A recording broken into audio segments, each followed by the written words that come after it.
Yo, what's up? You're in there, just your buddy Dustin from Blue Collar Gear Review. Something super fun, super cool for the channel today. I'm happy to share. I got my hands on the NATAS distortion pedal from Fortin.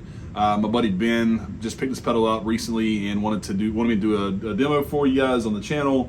He's always really good about bringing gear and trying to get some stuff out there. So I want to thank him for bringing this guy by. He has a special request in this review. I'm going to sort of set it up how I would set up tone, low, mids, and highs to get a rock tone that I would like. But in this video today, I'm gonna try to be concise, but I'm going to run through the power section of the Mesa into the return, just through my EVH 212 cabinets, loaded with V30s. Well, the cabinet that's mic's got the V30s in it, rather. And then the second part of the video, I'm going to go through the Seymour Duncan PowerStage directly into the cabs themselves, using the Duncan as our power source to see how it shapes up with sort of a tube power amp and a solid state power amp with this monster distortion pedal. Let's take a closer look at the pedal itself, walk you through some of the features, then we'll get some sound samples and go from there. Hope you guys enjoy. This isn't meant to be a super like shootout kind of whatever. This is just really meant to show how this pedal will function in a power amp with tubes in them versus a power amp that's a solid state, and see if you could maybe do a fly rig with this guy in a PowerStage or something small. But anyway, enough rambling. Let's dive in. Let's see what you think. All right, guys, I'm gonna try to walk you through real quick what some of the knobs are on the pedal itself. Not spending too much time here because I don't want to be long-winded, but it kind of has some of your expected knobs. So you have your bass, your mid, and your treble. Then you have your overall volume from the pedal. Then you have how much gain you're going to dial into the pedal. Then you got a few what I call extra features from your normal distortion, right? So you have your EQ settings, which gives you a good variety, giving you 3 separate knobs versus kind of a central tone knob or what have you. You also have a mid shift knob. You can basically switch this guy left to right and change your mid response in this pedal. You can make it sound really woofy or really honky kind of at the same time, and you can scoop those mids. The only other pedal I've ever seen and personally played with is the Ibanez Smashbox. It was one of those Tone Lock series of pedals where you could shift the mid scoop just with a switch, which is pretty cool. So I like what they did with that, and it gives you some more tonal shaping options. Hard to see, but you also have grind and girth. These are 2 little small knobs here. Basically gives you just to get a bit, sort of accentuates other frequencies in the pedal. To me, what it sounds like is it sounds like a bit more highs and a bit more lows, or a bit more beef kind of on that, on those 2 settings. Kind of just sweeten it up a little bit or take a little bit away if that's what you're sort of going for. Obviously, basic off and on of the pedal. And then it's kind of cool, they named this button the kill button. This is essentially a solo boost or an extra gain stage in the pedal itself to really kind of stand out if you're in a mix with a band and you want to kind of cut above just a little bit. You can get this, adds a bit more gain to your overall sound. Pretty hot pedal overall, and then you add the kill switch, which sort of sounds backwards because when I first saw it, when I saw a kill button, I thought this was some sort of sound mute or something like that. But nope, it's just extra gain on a really hot pedal. So. Enough talking about it. I hope the knobs and stuff are clear. I hope you guys can see this okay. Let's dive into some sounds. We're going to do power amp section of the Mesa using the 2 preamp or the 2 power amp kind of feel, and then we're going to go over to the Seymour Duncan PowerStage as a solid state feel and see how they stack up.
All right, guys, there you have it. Super cool pedal, a boatload of diverse tonal shaping options that you can get in it. During the close-up, I want to just recap and remind you guys that the pedal kind of has that perpetual state. So if you left it on, whenever you turned your board off, when you turn your board back on, the pedal will come back on. If you left it off, vice versa.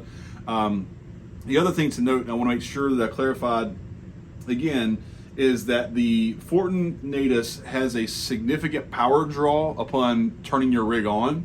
So that's why we're using the True Tone power brick today. It's got a 500 milliamp output. The manual actually calls for 600 milliamp, and then once it's on, it draws 150 milliamp. So if you're kind of daisy chaining some stuff, you may have to get its own dedicated power supply, or if you happen to have one of the True Tones or the Voodoo Labs or something that has that like dedicated 500 milliamp spot to run certain things, you would have to do something similar in this circumstance. Kind of annoying if you're trying to do it all on one board and you're trying to limit your power supplies and cabling and such, but it is a pretty powerful pedal, so I could understand why it needs such a draw to get started. I welcome your feedback, welcome your comments. What did you think? Did you like the Fortin with the two power amp section from the Mesa, or did you like the Duncan as a solid state option? Could you really hear the difference in the tone? I definitely could tell a little difference, but if I were using this as a fly rig and wanted to be something small and concise, I can certainly do that. I love the Mesa myself. It's a good, my buddy Ben, again, has loaned me a number of pieces of gear, including this Mesa, for a project I'm doing with some guys here in South Carolina. Anyway, so just want to make sure I'll recap that pivotal piece of information, that the power draw to turn this thing on is pretty significant. Other than that, the range and the manual describes it as a new metal or modern rock sound. I have some references to new metal in the manual, so you can really get that modern rock sound if that's what you're looking for. Very much enjoyed playing it. Lots of cool things to unpack. Again, wanting to be concise, but also making sure I'm driving the points home from the technical aspect. That the power consumption is sort of a weird thing, but not a bad thing. Otherwise, I think it sounds great in any application. So I hope you enjoyed watching. Thank you for stopping by. I welcome your comments. I welcome your feedback. And you guys stay warm, and we'll see you on the next one.